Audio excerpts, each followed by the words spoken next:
ಸ್ನೇಹಿತರೆ, ಮೀಡಿಯಾ ಮಾಸ್ಟರ್ಸ್ಗೆ ಸ್ವಾಗತ ಸುಸ್ವಾಗತ. ಗೆಳೆಯರೆ, ಅಮೆರಿಕ ಹಾಗೂ ಚೈನಾ ನಡುವಿನ ಶೀತಲ ಸಮರ ದಿನೇ ದಿನೇ ಕಾವು ಪಡ್ಕೊಳ್ತಾ ಹೋಗ್ತಾ ಇದೆ. ಇಲ್ಲಿ 70ರ ದಶಕದಲ್ಲಿ ನಡೆದ ರಷ್ಯಾ ಮತ್ತು ಅಮೆರಿಕ ನಡುವಿನ ಕೋಲ್ಡ್ ವಾರ್ಗೂ ಈಗ ಶುರುವಾಗಿರೋ ಶೀತಲ ಸಮರಕ್ಕೂ ಇರೋ ಎರಡು ವ್ಯತ್ಯಾಸಗಳು ಅಂದ್ರೆ, ಅವತ್ತು ಅಮೆರಿಕಾದ ಮುಂದೆ ಸೋವಿಯತ್ ಇತ್ತು, ಇವತ್ತು ಆ ಜಾಗದಲ್ಲಿ ಚೈನಾ ನಿಂತಿದೆ. ಇನ್ನವತ್ತು ಎರಡೂ ದೇಶಗಳು ತಮ್ಮ ತಮ್ಮ ಹಿತಾಸಕ್ತಿಗಳನ್ನ ಕಾಪಾಡಿಕೊಳ್ಳೋದಕ್ಕೆ ಕಂಡು ದೇಶಗಳ ಹೆಗಲ ಮೇಲೆ ಬಂದೂಕುಗಳನ್ನಿಟ್ಟು ಯುದ್ಧಕ್ಕೆ ನಿಲ್ಲಿಸ್ತಾ ಹೋದವು. ಸರ್ಕಾರಗಳನ್ನ, ಆಡಳಿತಗಳನ್ನ ಅಭದ್ರಗೊಳಿಸ್ತಾ, ಪರಸ್ಪರರ ಮಿತ್ರ ದೇಶಗಳಲ್ಲಿ ಪ್ರತ್ಯೇಕತಾವಾದವನ್ನ ಬೆಳೆಸ್ತಾ ಜಗತ್ತನ್ನ ಅಶಾಂತಿಗೆ ತಳ್ತಾ ಹೋದ್ವು. ಆದ್ರೆ ಈಗ ಯುದ್ಧ ಅನ್ನೋದು ಆಯುಧಗಳ ಮೂಲಕ ಅಲ್ಲ, ವ್ಯಾಪಾರದ ಮೂಲಕ ಆರ್ಥಿಕ ಯುದ್ಧ ಶುರುವಾಗಿದೆ. ಇನ್ಫಾರ್ಮೇಶನ್ ಯುದ್ಧ ಶುರುವಾಗಿದೆ. ಪ್ರತ್ಯೇಕತಾವಾದವನ್ನು ಈಗಲೂ ಬೆಳೆಸ್ತಾ ಇದ್ದಾರೆ. ಆದ್ರೆ ಅದು ಸೋಷಿಯಲ್ ಮೀಡಿಯಾಗಳ ಮೂಲಕ, ಸುಳ್ಳು ಸುದ್ದಿಗಳನ್ನ ಹರಡೋ ಮೂಲಕ, ಜನಾಂಗೀಯ ದ್ವೇಷಗಳನ್ನ, ಜಾತಿ ಜಗಳಗಳನ್ನ ಹೆಚ್ಚು ಮಾಡೋ ಮೂಲಕ ಆ ದ್ವೇಷವನ್ನ, ಪ್ರತ್ಯೇಕತಾವಾದವನ್ನ ಹರಡೋದಿಕ್ಕೆ ಹೋಗ್ತಾ ಇದ್ದಾರೆ. ಒಟ್ಟಾರೆ ಜಗತ್ತು ಎರಡನೇ ಸುತ್ತಿನ ವ್ಯಾಪಾರ ಸಮರದ ಹೆಸರಲ್ಲಿ ಶೀತಲ ಸಮರವನ್ನು ಕಾಣ್ತಾ ಇದೆ. ಇದೇ ಸಂದರ್ಭದಲ್ಲಿ ಅಮೆರಿಕಾದ ಜೊತೆಗೆ ವ್ಯಾಪಾರ ಒಪ್ಪಂದಗಳನ್ನು ಮಾಡಿಕೊಳ್ತಾ ಚೈನಾದ ಹಿತಾಸಕ್ತಿಗೆ ಯಾವುದೇ ದೇಶ ಧಕ್ಕೆ ತರೋದಕ್ಕೆ ಪ್ರಯತ್ನ ಪಟ್ಟರು ನಾವವರ ವಿರುದ್ಧ ಕಠಿಣ ಕ್ರಮಗಳಿಗೆ ಮುಂದಾಗಬೇಕಾಗತ್ತೆ ಅಂತ ಚೈನಾ ಜಗತ್ತಿಗೊಂದು ಎಚ್ಚರಿಕೆಯನ್ನು ಕೊಡ್ತಾ ಇದೆ. ಈಗ ಜಗತ್ತು ಕವಲು ರಸ್ತೆಗೆ ಬಂದು ನಿಂತಂತಾಗಿದೆ. ಒಂದು ಚೈನಾನ ಆಯ್ಕೆ ಮಾಡ್ಕೋಬೇಕು ಅಥವಾ ಅಮೆರಿಕಾನ ಆಯ್ಕೆ ಮಾಡ್ಕೋಬೇಕು. ಹಾಗಂತ ಎರಡೂ ದೇಶಗಳು ಜಗತ್ತಿನ ನಾನಾ ದೇಶಗಳ ಮೇಲೆ ಒತ್ತಡ ಹೇರೋದಕ್ಕೆ ಶುರು ಮಾಡಿವೆ. ಇದನ್ನೇ ಈ ಹಿಂದೆ ಸೋವಿಯತ್ ಹಾಗೂ ಅಮೆರಿಕಾಗಳು ಕೂಡ ಮಾಡಿದ್ದು. ಈಗ ಚೈನಾ ಕೂಡ ಅದನ್ನೇ ಮಾಡ್ತಾ ಇದೆ. ಹಾಗಾದ್ರೆ ಇಲ್ಲಿ ಭಾರತದ ಪರಿಸ್ಥಿತಿ ಏನು? ಚೈನಾ ಕೊಡ್ತಾ ಇರೋ ಧಮಕಿ ಭಾರತ, ಬ್ರೆಜಿಲ್ ಮುಂತಾದ ದೇಶಗಳಿಗೂ ಅನ್ವಯ ಆಗುತ್ತಾ? ಇಲ್ಲಿ ಭಾರತ ಅಮೆರಿಕ ಜೊತೆ ಮಾಡ್ಕೊಳ್ಳೋದಕ್ಕೆ ಹೋಗ್ತಾ ಇರೋ ವ್ಯಾಪಾರ ಒಪ್ಪಂದಗಳನ್ನ ಗಮನದಲ್ಲಿಟ್ಕೊಂಡೆ ಕಠಿಣ ಕ್ರಮಗಳ ಧಮಕಿಯನ್ನ ಚೈನಾ ಕೊಡ್ತಾ ಇದೆಯಾ? ಅಕಸ್ಮಾತ್ ಭಾರತ ಹಾಗೂ ಚೈನಾಗಳ ನಡುವೆ ಕೂಡ ವ್ಯಾಪಾರ ಸಮರ ಅನ್ನೋದು ಉಂಟಾದ್ರೆ ಅದರ ಪರಿಣಾಮ ಏನಾಗುತ್ತೆ? ಮತ್ತು ಈ ಅಮೆರಿಕ ಚೈನಾದ ಯುದ್ಧ ಭಾರತಕ್ಕೆ ಲಾಭ ತಂದುಕೊಡೋ ಸಾಧ್ಯತೆಗಳೇನಾದರೂ ಇವೆಯಾ? ಬನ್ನಿ ನೋಡೋಣ. ಸ್ನೇಹಿತರೆ, ಒಂದು ಸಣ್ಣ ಮಾಹಿತಿಯನ್ನು ನಿಮಗೆ ಕೊಡಬೇಕಿದೆ. ನೀವು ಕೂಡ ಒಂದು ಯೂಟ್ಯೂಬ್ ಚಾನಲ್ ಅನ್ನ ಮಾಡಬೇಕು ಅಂತ ಅಂದ್ಕೊಂಡಿದ್ರೆ, ಸೋಷಿಯಲ್ ಮೀಡಿಯಾ ಪ್ಲಾಟ್ಫಾರ್ಮ್ ಅನ್ನು ಬಳಸಿಕೊಂಡು ನಿಮ್ಮ ಟ್ಯಾಲೆಂಟ್ಗೊಂದು ವೇದಿಕೆಯನ್ನ ಹುಡುಕೋಬೇಕು ಅಂದ್ಕೊಂಡಿದ್ರೆ, ಆ ಮೂಲಕ ನೀವು ಒಂದಷ್ಟು ಹಣವನ್ನು ಗಳಿಸಬೇಕು ಅಂದ್ಕೊಂಡಿದ್ರೆ, ಹಾಗೆ ಈಗಾಗಲೇ ಯೂಟ್ಯೂಬ್ ಚಾನಲ್ ಅನ್ನ ಮಾಡಿದಿರಿ, ಅದನ್ನ ಮುಂದುವರಿಸೋದು ಹೇಗೆ ಅನ್ನೋ ಪ್ರಶ್ನೆ ನಿಮ್ಮನ್ನ ಕಾಡ್ತಾ ಇದ್ರೆ, ನಿಮಗಾಗಿ ಯೂಟ್ಯೂಬ್ ಹಾಗೂ ಇನ್ನಿತರ ಸೋಷಿಯಲ್ ಮೀಡಿಯಾಗಳ ಮೂಲಕ ಜನರನ್ನ ತಲುಪೋದಕ್ಕೆ ಬೇಕಾದ ತರಬೇತಿಯನ್ನ ನಾವು ಕೊಡ್ತಾ ಇದೀವಿ. ನಮ್ಮಲ್ಲಿ ಯೂಟ್ಯೂಬ್ ಆನ್ಲೈನ್ ಕ್ಲಾಸ್ಗಳು ಇದೇ ಶುಕ್ರವಾರ ಅಂದ್ರೆ ಏಪ್ರಿಲ್ 25ರಿಂದ ಆರಂಭಗೊಳ್ತಾ ಇವೆ. ಈ ಬಗ್ಗೆ ಹೆಚ್ಚಿನ ಮಾಹಿತಿಗಾಗಿ 9972379459 ನಂಬರ್ಗೆ ಕರೆ ಮಾಡಿ.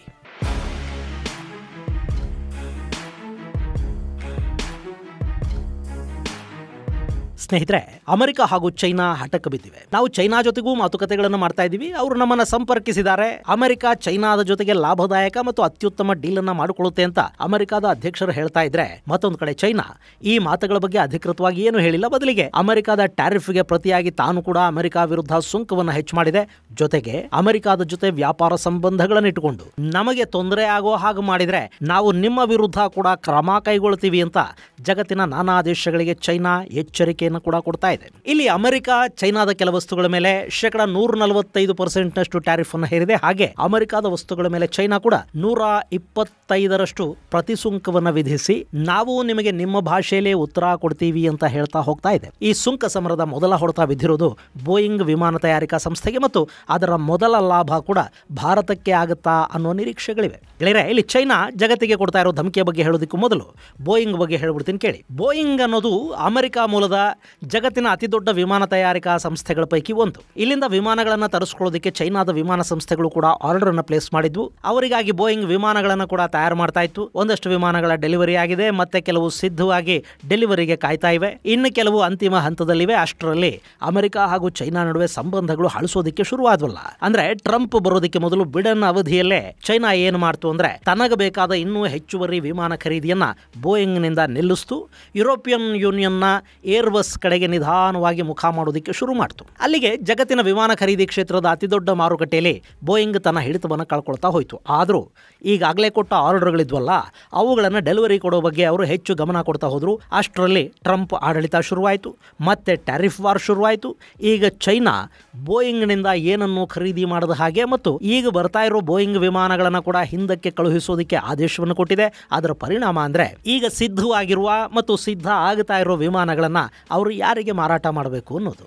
ಗೆಳೆಯರೆ, ಈ ಹಿಂದೆ ಅಂದ್ರೆ 2023ರಲ್ಲಿ ನಮ್ಮ ಏರ್ ಇಂಡಿಯಾ ಒಂದಷ್ಟು ಹೊಸ ವಿಮಾನಗಳ ಖರೀದಿಗೆ ಬೇಡಿಕೆಯನ್ನು ಸಲ್ಲಿಸಿತ್ತು. ಆದ್ರೆ ವಿಮಾನಗಳನ್ನ ಹಂಗೆ ಕ್ಯಾಶ್ ಕೊಟ್ಟು ತಗೊಂಡು ಬಂದ್ಬಿಡೋದಕ್ಕೆ ಸಾಧ್ಯವಾಗೋದಿಲ್ವಲ್ಲ. ಟಾಟಾ ಮಾಲೀಕತ್ವದ ಏರ್ ಇಂಡಿಯಾಗೆ ಹೊಸ ವಿಮಾನಗಳು ಬರೋದಕ್ಕೆ 2026ರ ಅಂತ್ಯದವರೆಗೆ ಕಾಯಬೇಕಿತ್ತು. ಸದ್ಯದ ಪರಿಸ್ಥಿತಿ ಹೇಗೆ ಅಂದ್ರೆ ಏರ್ ಇಂಡಿಯಾದ ಸಾಕಷ್ಟು ವಿಮಾನಗಳು ಹಳತಾಗಿ ಹೋಗಿವೆ. ಒಂದಷ್ಟನ್ನ ಅವರು ಗ್ರೌಂಡ್ ಮಾಡಬೇಕಾಗಿ ಬರ್ತಾ ಇದೆ. ನೀವು ಇತ್ತೀಚೆಗೆ ಕೇಳ್ತಾ ಇರ್ತೀರಿ, ಏರ್ ಇಂಡಿಯಾ ಬಗ್ಗೆ, ಇಂಡಿಗೋ ಬಗ್ಗೆ ಕೂಡ ಸಾಕಷ್ಟು ದೂರುಗಳು ಪ್ರಯಾಣಿಕರ ಕಡೆಯಿಂದ ಬರ್ತಾ ಇವೆ. ಅದೆಲ್ಲ ಸರಿ ಹೋಗಬೇಕು ಅಂದ್ರೆ ಇವರು ಹಳೆ ವಿಮಾನಗಳನ್ನ ಇಳಿಸಿ ಹೊಸ ವಿಮಾನಗಳನ್ನ ಸೇರ್ಪಡೆ ಮಾಡ್ಕೋಬೇಕು. ಹಾಗೆ ಮಾಡ್ಕೋಬೇಕು ಅಂದ್ರು ಅವ್ರು ಇನ್ನೂ 1-2 ವರ್ಷಗಳ ಕಾಲ ಕಾಯ್ಬೇಕಾಗಿ ಬರ್ತಾ ಇತ್ತು. ಆದ್ರೆ ಈಗ ಚೈನಾ ರಿಜೆಕ್ಟ್ ಮಾಡ್ತಾ ಇರೋ ವಿಮಾನಗಳನ್ನ ಬೋಯಿಂಗ್ ಬೇರೆ ಯಾರಿಗಾದ್ರೂ ಮಾರಾಟ ಮಾಡಬೇಕಾಗತ್ತೆ. ಇಲ್ಲಿ ಮಲೇಷಿಯಾ ಏವಿಯೇಷನ್ ಗ್ರೂಪ್ ಕೂಡ ಚೈನಾ ಖರೀದಿ ಮಾಡದೇ ಇರೋ ವಿಮಾನಗಳನ್ನ ತಾನು ಖರೀದಿ ಮಾಡೋದಕ್ಕೆ ಸಾಧ್ಯವಾಗುತ್ತಾ ಅನ್ನೋ ಬಗ್ಗೆ ಬೋಯಿಂಗ್ ಜೊತೆ ಮಾತುಕತೆಗಳನ್ನ ಆರಂಭ ಮಾಡಿದೆ ಅನ್ನೋ ಸುದ್ದಿಗಳು ಇವೆ. ಸೊ ಇಲ್ಲಿ ಬೋಯಿಂಗ್ ಆ ವಿಮಾನಗಳನ್ನ ಭಾರತಕ್ಕೋ ಅಥವಾ ಮಲೇಷಿಯಾಗೋ ಕೊಡಬಹುದು. ಇಲ್ಲಿ ಭಾರತಕ್ಕಿನ್ 2 ವರ್ಷಗಳ ಕಾಲ ವಿಮಾನಗಳಿಗಾಗಿ ಕಾಯೋದು ತಪ್ಪಲೂಬಹುದು. ಹಾಗೆ ಚೈನಾದ ದೊಡ್ಡ ವಿಮಾನ ಮಾರುಕಟ್ಟೆ ಬೋಯಿಂಗ್ನ ಕೈ ತಪ್ಪಿ ಅದು ಯುರೋಪ್ನ ಏರ್ ಬಸ್ಗೆ ಲಾಭವನ್ನು ತಂದುಕೊಡಲೂಬಹುದು. ಇದು ಒಂದು ಕಡೆ ಆಯ್ತಾ. ಇನ್ನೀಗ ಚೈನಾ ಅಮೆರಿಕ ಜೊತೆ ವ್ಯಾಪಾರ ಮಾಡೋದಕ್ಕೆ ಮುಂದಾಗುವ ಮತ್ತು ಅಮೆರಿಕ ಜೊತೆ ಈಗಾಗಲೇ ಮಾತುಕತೆಯನ್ನು ಆರಂಭ ಮಾಡಿರುವ ದೇಶಗಳನ್ನ ಗಮನದಲ್ಲಿಟ್ಟುಕೊಂಡು ಒಂದು ಎಚ್ಚರಿಕೆಯನ್ನು ಕೊಡ್ತಾ ಇದೆ. ತುಷ್ಟೀಕರಣ, ಅಪೀಸ್ಮೆಂಟ್ ಮೂಲಕ ಶಾಶ್ವತ ಲಾಭ ಮತ್ತು ಶಾಶ್ವತ ಶಾಂತಿ ಸಾಧ್ಯ ಆಗೋದಿಲ್ಲ, ಹೊಂದಾಣಿಕೆಗೆ ಗೌರವ ಸಿಗೋದಿಲ್ಲ ಅನ್ನೋದನ್ನ ಯಾರು ಮರಿಬಾರದು ಅಂತ ಚೈನಾದ ಟ್ರೇಡ್ ಅಂಡ್ ಕಾಮರ್ಸ್ ಮಿನಿಸ್ಟ್ರಿ ಹೇಳಿಕೆಯಲ್ಲಿ ತಿಳಿಸಿದೆ. ಯಾರೋ ಒಬ್ಬರ ಲಾಭಕ್ಕಾಗಿ ಬಹುಜನರ ಹಿತಾಸಕ್ತಿಯನ್ನು ಬಲಿ ಕೊಡೋದು ಸರಿಯಲ್ಲ ಅಂತ ಹೇಳೋ ಮೂಲಕ ಚೈನಾ ಅಮೆರಿಕಾದ ವ್ಯಾಪಾರ ಏಕಸ್ವಾಮ್ಯವನ್ನು ತಾನು ವಿರೋಧಿಸ್ತಾ ಇರೋದಾಗಿ ಹೇಳ್ತಾ ಇದೆ.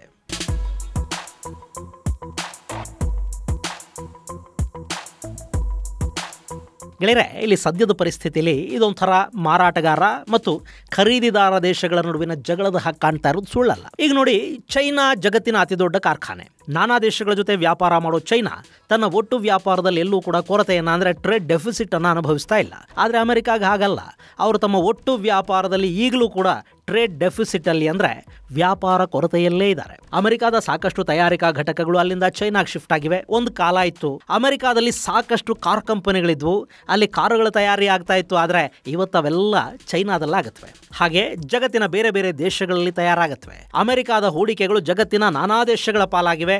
ಅಲ್ಲಿ ತಯಾರಾದ ವಸ್ತುಗಳು ಅಮೆರಿಕಾಗೆ, ಪಶ್ಚಿಮದ ದೇಶಗಳಿಗೆ ಬರುತ್ತವೆ.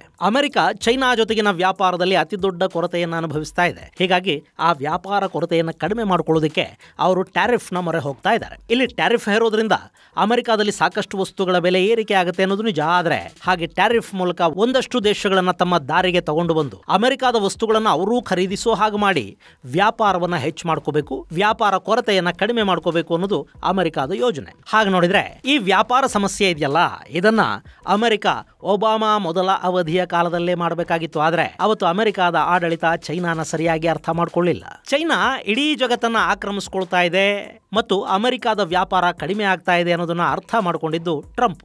ಸೊ ಅವರ ಮೊದಲ ಅವಧಿಯಲ್ಲೇ ಡೊನಾಲ್ಡ್ ಟ್ರಂಪ್ ಚೈನಾ ಜೊತೆಗೆ ವ್ಯಾಪಾರ ಯುದ್ಧಕ್ಕೆ ಬಿದ್ದರು. 2ನೇ ಅವಧಿಯಲ್ಲಿ ಅಮೆರಿಕಾದ ಜನ ಟ್ರಂಪ್ಗೆ ವೋಟ್ ಹಾಕಲಿಲ್ಲ. ಆರಿಸಿ ಬಂದ ಬಿಡನ್ ಚೈನಾ ವಿಷಯದಲ್ಲಿ ತುಂಬಾ ಸಾಫ್ಟ್ ಆಗಿದ್ರು. ಮತ್ತೆ ಚೈನಾ ತನ್ನ ಶಕ್ತಿಯನ್ನ ಹೆಚ್ಚು ಮಾಡ್ಕೊಳ್ತಾ ಹೋಯ್ತು. ಈಗ ಟ್ರಂಪ್ ಅದೇ ಟ್ಯಾರಿಫ್ ವಾರ್ ಅನ್ನ ಮತ್ತೆ ಶುರು ಮಾಡಿದ್ದಾರೆ. ಚೈನಾನ ಟಾರ್ಗೆಟ್ ಮಾಡಿಕೊಂಡು ಇಡೀ ಜಗತ್ತು ತಮ್ಮ ಮಾತು ಕೇಳೋ ಹಾಗೆ ಅಮೆರಿಕ ಮಾಡ್ಕೊಳ್ಳೋದಕ್ಕೆ ಹೋಗ್ತಾ ಇದೆ. ಅಮೆರಿಕಾದ ದೃಷ್ಟಿಯಿಂದ ನೋಡಿದ್ರೆ ಅವ್ರು ಹೀಗೆ ಮಾಡ್ಕೊಳ್ಳೋದೇ ಇದ್ರೆ ಇನ್ನು ಕೆಲ ವರ್ಷಗಳಲ್ಲಿ ದೊಡ್ಡಣ್ಣನ ಪಟ್ಟವನ್ನ ಚೈನಾ ಕೊಟ್ಟು ಇವರು ಮೂಲೆಯಲ್ಲಿ ಕೂತ್ಕೋಬೇಕಾಗತ್ತೆ. ಇನ್ನು ಅಮೆರಿಕ ಯಾವಾಗ ನಾವು ಎಲ್ಲರ ಮೇಲೂ ಟ್ಯಾರಿಫ್ ಹೇರ್ತೀವಿ ಅಂತ ಅಬ್ಬರಿಸೋದಕ್ಕೆ ಶುರು ಮಾಡ್ತೋ, ಜಗತ್ತಿನ ನಾನಾ ದೇಶಗಳು ಅಮೆರಿಕ ಜೊತೆ ಮಾತುಕತೆಗೆ ಮುಂದಾಗ್ತಾ ಇವೆ. ಅದರಲ್ಲೂ ಜಪಾನ್, ದಕ್ಷಿಣ ಕೊರಿಯಾ, ಥಾಯ್ಲ್ಯಾಂಡ್, ಭಾರತ ಮುಂತಾದ ದೇಶಗಳು ಅಮೆರಿಕ ಜೊತೆ ಮಾಡಿಕೊಳ್ಳೋದಕ್ಕೆ ಹೋಗ್ತಾ ಇರೋ ಒಪ್ಪಂದಗಳಿಂದ ಚೈನಾ ಆತಂಕಕ್ಕೆ ಬೀಳ್ತಾ ಇದೆ. ಇದೇ ಕಾರಣಕ್ಕೇನೆ ಅಮೆರಿಕಾದ ಮಾರುಕಟ್ಟೆಗೆ ಪರ್ಯಾಯವಾಗಿ ಭಾರತವನ್ನು ಬಳಸ್ಕೊಳ್ಳೋ ಬಗ್ಗೆ ಚೈನಾ ಯೋಚಿಸ್ತಾ ಇರೋದು. ಬನ್ನಿ ನೀವು ಕೂಡ ನಮ್ಮ ಜೊತೆ ಕೈ ಜೋಡಿಸಿ ಇಬ್ರು ಸೇರಿ ಅಮೆರಿಕಾನ ಎದುರಿಸೋಣ ಅಂತ ಚೈನಾ ಭಾರತಕ್ಕೆ ಆಫರ್ ಅನ್ನು ಕೊಡ್ತಾ ಇರೋದು. ಚೈನಾ ಭಾರತಕ್ಕೆ ಡಿಸ್ಕೌಂಟ್ಗಳನ್ನು ಆಫರ್ ಮಾಡ್ತಾ ಇದೆ. ಭಾರತದ ಟ್ರೇಡ್ ಡೆಫಿಸಿಟ್ ಚೈನಾ ಜೊತೆ ಈಗಾಗಲೇ $100 ಬಿಲಿಯನ್ ಅನ್ನು ಮುಟ್ಟಿದೆ. ಅಫ್ಕೋರ್ಸ್ ಹಿಂದಿನ ವರ್ಷಗಳಿಗೆ ಹೋಲಿಸಿದ್ರೆ ಈ ಬಾರಿ ಅದು ಸ್ವಲ್ಪ ಕಡಿಮೆ ಆಗಿರೋದು ನಿಜ. ಆದ್ರೂ ಈಗ ನಾವು ಭಾರತದಿಂದ ಹೆಚ್ಚು ವಸ್ತುಗಳನ್ನು ಆಮದು ಮಾಡ್ಕೊಳ್ತೀವಿ, ನೀವು ನಮ್ಮ ವಸ್ತುಗಳನ್ನು ಹೆಚ್ಚು ಖರೀದಿ ಮಾಡಿ, ಜೊತೆಗೆ ಹೋಗೋಣ ಬನ್ನಿ ಅಂತ ಚೈನಾ ಭಾರತವನ್ನು ಕರೀತಾ ಇದೆ. ಗೆಳೆಯರೆ, ಇಲ್ಲಿ ಚೈನಾ ನಮ್ಮ ವಸ್ತುಗಳನ್ನು ಹೆಚ್ಚು ಆಮದು ಮಾಡಿಕೊಳ್ಳುತ್ತೆ ಅಂದ್ಕೊಂಡು ಚೈನಾ ಜೊತೆ ವ್ಯಾಪಾರ ಒಪ್ಪಂದಗಳಲ್ಲಿ ಭಾರತ ಬದಲಾವಣೆಯನ್ನು ಮಾಡಿಕೊಂಡ್ರೆ ನಮ್ಮ ವಸ್ತುಗಳನ್ನು ಅವ್ರು ಎಷ್ಟು ಖರೀದಿ ಮಾಡ್ತಾರೋ ಅದರ ದುಪ್ಪಟ್ಟು ನಮ್ಮಲ್ಲಿ ಡಂಪ್ ಮಾಡೋದಕ್ಕೆ ಶುರು ಮಾಡ್ತಾರೆ. ಈಗ ಚೈನಾದ ಈ ಚೀಪ್ ಸ್ಟೀಲ್ ಡಂಪ್ ನ ವಿರುದ್ಧ ಭಾರತ ಈಗಾಗಲೇ 12% ಟ್ಯಾರಿಫ್ ಅನ್ನು ಹೇರೋದಕ್ಕೆ ಹೋಗ್ತಾ ಇದೆ. ಬಹುಶಃ ಇದಕ್ಕೆ ಪ್ರತಿಯಾಗಿ ಚೈನಾ ಕೂಡ ಭಾರತದ ಮೇಲೆ ಟ್ಯಾರಿಫ್ ಹಾಕೋ ನಿರ್ಧಾರವನ್ನು ಮಾಡಬಹುದು. ಆದ್ರೆ ಚೈನಾನ ನಂಬಿಕೊಂಡು ಭಾರತ ಅಮೆರಿಕಾದ ವಿರೋಧ ಕಟ್ಟಿಕೊಳ್ಳೋದಿದೆಯಲ್ಲ, ಅದು ಯಾವ ಆಂಗಲ್ ಅಲ್ಲೂ ಬುದ್ಧಿವಂತಿಕೆ ಅನ್ನಿಸ್ಕೊಳ್ಳೋದಿಲ್ಲ. ವ್ಯಾಪಾರದ ದೃಷ್ಟಿಯಿಂದಂತೂ ಇದು ಅತ್ಯಂತ ದೊಡ್ಡ ನಿರ್ಧಾರ ಆಗತ್ತೆ. ಈಗ ನೋಡಿ, ಭಾರತ ಮತ್ತು ಅಮೆರಿಕ ನಡುವೆ ಸುಮಾರು $100 ಬಿಲಿಯನ್ ವ್ಯಾಪಾರ ನಡೆಯುತ್ತೆ. ಅದರಲ್ಲಿ ಭಾರತಕ್ಕೆ ಸುಮಾರು $45 ಬಿಲಿಯನ್ ನಷ್ಟು ಟ್ರೇಡ್ ಸರ್ಪ್ಲಸ್, ಅಂದ್ರೆ ನಾವು ಅಮೆರಿಕಾಗೆ ಮಾರಾಟ ಮಾಡ್ತಾ ಇರೋ ವಸ್ತುಗಳ ಪ್ರಮಾಣ ಅಲ್ಲಿಂದ ನಾವು ತರಿಸ್ಕೊಳ್ಳೋ ವಸ್ತುಗಳಿಗಿಂತ $45 ಬಿಲಿಯನ್ ಹೆಚ್ಚಿದೆ. ಇದು ಭಾರತಕ್ಕಾಗ್ತಾ ಇರೋ ವ್ಯಾಪಾರ ಲಾಭ. ಅದೇ ಚೈನಾ ಜೊತೆಗಿನ ವ್ಯಾಪಾರದಲ್ಲಿ ಅವರು ನಮಗೆ ಹೆಚ್ಚು ಮಾರ್ತಾರೆ, ನಮ್ಮಿಂದ ಅವರು ಖರೀದಿ ಮಾಡೋದು ಕಡಿಮೆ. ಹೀಗಾಗಿ ಅಲ್ಲಿ ನಮಗೆ ನಷ್ಟ ಉಂಟಾಗುತ್ತೆ. ಇನ್ನು ಅಮೆರಿಕ ಜೊತೆ ಸಂಬಂಧಗಳು ಚೆನ್ನಾಗಿದ್ರೆ ಅಲ್ಲಿಂದ ಭಾರತಕ್ಕೆ ಹೂಡಿಕೆಗಳು ಬರುತ್ತವೆ. ಈಗ ಚೈನಾ ಹಾಗೂ ಅಮೆರಿಕ ನಡುವೆ ವ್ಯಾಪಾರ ಸಮರ ಹೀಗೆ ಮುಂದುವರೆದ್ರೆ ಚೈನಾದ ವಸ್ತುಗಳು ಅಮೆರಿಕಾದಲ್ಲಿ ಕಾಸ್ಟ್ಲಿ ಆಗ್ತಾ ಹೋಗುತ್ತವೆ. ಆಗ ಚೈನಾದಲ್ಲಿನ ಕಂಪನಿಗಳು ಅಲ್ಲಿನ ಅಮೆರಿಕನ್ ಮತ್ತು ಯುರೋಪಿಯನ್ ಹೂಡಿಕೆಗಳು ಭಾರತದ ಕಡೆಗೆ ಮುಖ ಮಾಡೋ ಸಾಧ್ಯತೆ ಇರುತ್ತೆ. ಭಾರತ ಮತ್ತು ಅಮೆರಿಕಗಳ ನಡುವೆ ಮುಕ್ತ ವ್ಯಾಪಾರ ಒಪ್ಪಂದ ಆದ್ರೆ ಭಾರತ ಜಗತ್ತಿನ ಉತ್ಪಾದನಾ ವಲಯವಾಗಿ ಬದಲಾಗೋ ಸಾಧ್ಯತೆ ಇರುತ್ತೆ. ಚೈನಾದಲ್ಲಿನ ಕಾರ್ಖಾನೆಗಳು ಭಾರತಕ್ಕೂ ಶಿಫ್ಟ್ ಆಗತ್ವೆ. ಯಾಕೆ ಅಂದ್ರೆ ಮುಕ್ತ ವ್ಯಾಪಾರ ಒಪ್ಪಂದದ ಹಿನ್ನೆಲೆಯಲ್ಲಿ ಆಗ ಟ್ಯಾರಿಫ್ ರಗಳೆ ಇರೋದಿಲ್ಲ. ವ್ಯಾಪಾರ ಮಾಡೋರಿಗೆ, ಉತ್ಪಾದಕರಿಗೆ ಅದು ಲಾಭ ಮಾಡಿಕೊಡುತ್ತೆ. ಇನ್ನು ಹೀಗೆ ಹೂಡಿಕೆಗಳು ಬರೋದ್ರಿಂದ ಸಪ್ಲೈ ಚೈನ್ ಕೂಡ ಬೆಳೆಯುತ್ತೆ. ಸೊ ಭಾರತಕ್ಕೆ ಈ ವ್ಯಾಪಾರ ಸಮರ ಒಂದಷ್ಟು ಲಾಭಗಳನ್ನ ಮಾಡಿಕೊಡೋ ಸಾಧ್ಯತೆ ಅಂತೂ ಇರುತ್ತೆ.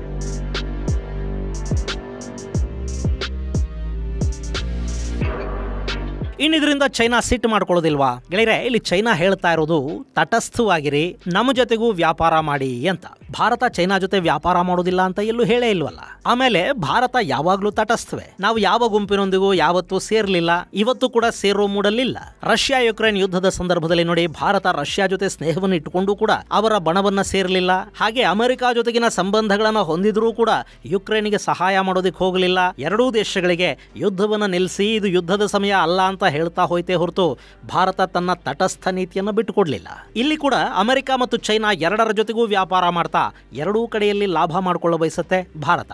ಅಷ್ಟರ ಮೇಲೂ ಚೈನಾ ಸಿಟ್ಟು ಮಾಡಿಕೊಂಡ್ರೆ ಏನಾಗಬಹುದು? ಈಗ ಭಾರತ ತೈವಾನ್, ದಕ್ಷಿಣ ಕೊರಿಯಾ ಹಾಗೂ ಜಪಾನ್ಗಳಿಗೆ ಕೊಡ್ತಾ ಇರೋ ಧಮಕಿಯನ್ನೇ ಚೈನಾ ಭಾರತಕ್ಕೂ ಕೊಡುತ್ತೆ. ಏನದು ಧಮಕಿ ಅಂದ್ರೆ, ಈಗಾಗಲೇ ನಾವು ಅಮೆರಿಕಾಗೆ ರೇರ್ ಅರ್ತ್ ಮೆಟೀರಿಯಲ್ ಸಪ್ಲೈ ಅನ್ನ ನಿಲ್ಲಿಸಿದೀವಿ, ರಾ ಮೆಟೀರಿಯಲ್ ಕೊಡೋದಿಲ್ಲ ಅಂತ ಹೇಳಿದೀವಿ. ನೀವು ಅಮೆರಿಕಾದ ಗುಂಪನ್ನ ಸೇರಿದ್ರೆ ನಾವು ನಿಮಗೂ ಕೂಡ ರೇರ್ ಅರ್ತ್ ಮೆಟೀರಿಯಲ್ಲು, ರಾ ಮೆಟೀರಿಯಲ್ಲು ಕೊಡೋದಿಲ್ಲ ಅಂತ ಈಗ ಕೊರಿಯಾ, ಜಪಾನ್ಗಳಿಗೆ ಚೈನಾ ಹೇಳ್ತಾ ಇದೆ. ಅದನ್ನೇ ಮುಂದೆ ಭಾರತಕ್ಕೂ ಹೇಳುತ್ತೆ. ಹಾಗೆ ಭಾರತಕ್ಕೆ ಬರಲಿರುವ ಮತ್ತು ಈಗಾಗಲೇ ಭಾರತದಲ್ಲಿರುವ ಚೈನಾದ ಹೂಡಿಕೆಗಳು ಇಲ್ಲಿಂದ ವಾಪಸ್ಸು ಹೋಗಬಹುದು. ಅಕಸ್ಮಾತ್ ಹಾಗೆ ಮಾಡಿದ್ರೂ ಕೂಡ ಎಷ್ಟು ದಿನ ಅಂತ ಚೈನಾ ಇದನ್ನು ಮಾಡೋದಕ್ಕೆ ಸಾಧ್ಯ ಆಗುತ್ತೆ? ಯಾಕೆಂದ್ರೆ ಚೈನಾ ತನ್ನಲ್ಲಿನ ವಸ್ತುಗಳನ್ನ ಯಾರಿಗಾದ್ರೂ ಮಾರಲೇಬೇಕಲ್ವಾ? ಯುರೋಪಿಯನ್ ದೇಶಗಳನ್ನು ಮಾತ್ರ ಗಮನದಲ್ಲಿಟ್ಟುಕೊಂಡು ವಸ್ತುಗಳನ್ನು ಉತ್ಪಾದನೆ ಮಾಡೋದಕ್ಕೆ ಸಾಧ್ಯ ಆಗೋದಿಲ್ಲ. ಭಾರತ ಹಾಗೂ ಅಮೆರಿಕಾದ ಮಾರುಕಟ್ಟೆಗಳು ಚೈನಾಗೆ ಬೇಕೇ ಬೇಕಾಗುತ್ತವೆ. ಹೀಗಾಗಿನೇ ನಾನಾಗಲೇ ಇದನ್ನ ಖರೀದಿದಾರ ದೇಶಗಳು ಹಾಗೂ ಮಾರಾಟಗಾರ ದೇಶಗಳ ನಡುವಿನ ಸಂಘರ್ಷ ಅಂತ ಹೇಳಿದ್ದು. ಈಗ ಜಪಾನ್, ದಕ್ಷಿಣ ಕೊರಿಯಾ, ತೈವಾನ್ ಮುಂತಾದ ದೇಶಗಳಿವೆ ನೋಡಿ, ಇವುಗಳಿಗೆ ಕೂಡ